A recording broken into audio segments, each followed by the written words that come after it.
تفسیر القرآن۔ آج کا سبق سورۃ العنکبوت، آیت نمبر 56 سے 59 تک۔ اعوذ باللہ من الشیطان الرجیم، بسم اللہ الرحمن الرحیم۔ یا عبادی الذین آمنوا ان ارضی واسعۃ فإیای فاعبدون۔ کل نفس ذائقۃ الموت ثم الینا ترجعون۔ والذین آمنوا وعملوا الصالحات لنبوئنہم من الجنة غرفا تجری من تحتها الانہار خالدین فیہا، نعم اجر العاملین۔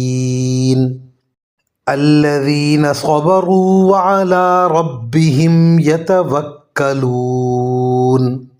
ترجمہ: اے میرے بندو جو ایمان لا چکے ہو، یقین جانو میری زمین بہت وسیع ہے، لہٰذا خالص میری عبادت کرو۔ ہر متنفس کو موت کا ذائقہ چکھنا ہے، پھر ہماری ہی طرف تم سب کو واپس لایا جائے گا، اور جو لوگ ایمان لائے ہیں اور انہوں نے نیک عمل کیے ہیں ان کو ہم ضرور جنت کے ایسے بالا خانوں میں آباد کریں گے جن کے نیچے نہریں بہتی ہوں گی، جہاں وہ ہمیشہ ہمیشہ رہیں گے۔ بہترین اجر ہے ان عمل کرنے والوں کا جنہوں نے صبر سے کام لیا اور جو اپنے پروردگار پر بھروسہ کرتے ہیں۔